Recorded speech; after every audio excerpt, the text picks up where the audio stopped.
Charles Scott Howard is a coal miner from southeastern Kentucky, and he has been a miner since 1979. My name is Charles Scott Howard. I'm a southeastern Kentucky coal miner, and I'm glad to be here, and I'm glad that y'all here to listen to our testimony. I started working in 1979, in the winter of '79 in the mines. I've always worked non-union, except the last couple of years I worked for a company that's got just a small union. Just the people work here is in the union, but I've been fired for safety complaints, fired for refusing to do unsafe work. I was fired once for not bolting the place without an ATRS. The ATRS supports the top, so you could bolt. The place was falling in, and I refused to bolt it, so I was terminated from that job, blacklisted in that county. I went to another county to work. And a few years later, I come back to Harlan County and worked, and I was a foreman then. I became a foreman when I started in the mines. I seen how foremen manipulated the men, so I decided to become a foreman and try to make it better. But foremen are mistreated too in the mines. I took take your air readings and stuff when you start your shift on producing coal. Went in one morning, didn't have no ventilation, so I called out, told the superintendent, no ventilation. He said, well, we'll get you some air. So I went across the section, checked my faces, checked my curtains, make sure I had everything right, that when the air come into the mines that I would get it to the places I needed where they was producing coal.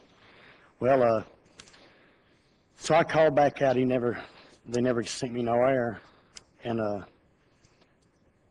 I told him when he sent me air, I'd seen them coal out. And at 10:30 that day, they asked me how much coal I'd run. I said, I ain't running nothing. You didn't send me no air. Well, I lost that job. So I quit bossing. But where I work now, we got a little old union. It's not much, but it's better than nothing. But you have a little authority on safety. But I work Monday night. I work now. I still work in the mines, and I'll go to work tomorrow. And now I do belts and fireballs where I work. And I went up to the section. I always go up to the section to see what the men's doing where they're mining, and because they know me, they know I'm a safety advocate and that I'll help them in any way I can. And I went up there and they wasn't running, and I seen some of the guys sitting there. I said, what are y'all doing? Have a safety meeting or something? They said, no, we hit gas up here. I said, what are you doing? They said, and I had a spotter with me. He said, come on up here and check it for us. So I went up there and checked, and I was up there at the start of the shift, and there was a test hole in the top, and there wasn't no gas coming out that time. And a scoop man had come down, and he thought he busted a hose on his scoop, and he heard it, but so he had to find somebody to detect her. That's why I was pushing for this in Kentucky, the House Bill 207, that every coal miner have a detector. Because see, this guy, if he's running the battery scoop, if he'd have went on down through there and the battery lid jumped up and come back down and arced on them batteries, he would have been traveling under that hole. They found 3 to 5% methane coming out of it. And when we left that shift, it was still coming out. And I heard somebody say earlier that coal mining has become safer over the years. I worked 28 years in the mines, and it's not safer from the first day to tomorrow when I go back to work. Laws have been passed to make it safer, but laws don't mean nothing when you go to work, when they send you back in the mines. Outside, safety's first. When you go underground, coal's all that matters.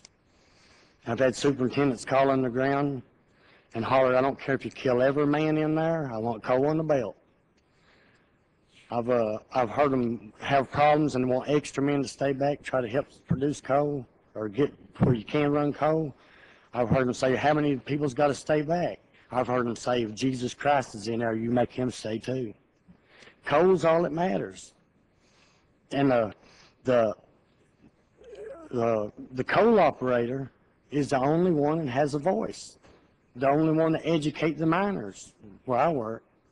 I started putting up stuff on on safety issues, law, bills that try to be passed, stuff about this day here. The co-operator comes in, tears it down. So I go to the union and say, I want to file a grievance. And they say, if you file a grievance, they'll take our board down. We have nothing. I said, if we ain't got a voice, we've got nothing anyway. But I'd like to see that, I'd like to just know that the truth is what people know, and to know the truth, you have to come down where we work and come around some of the little stores and the hollers and find out. Reporters will come and listen to what they write and say, and you'll know the truth, what the miner needs today. And a miner, and I want to live.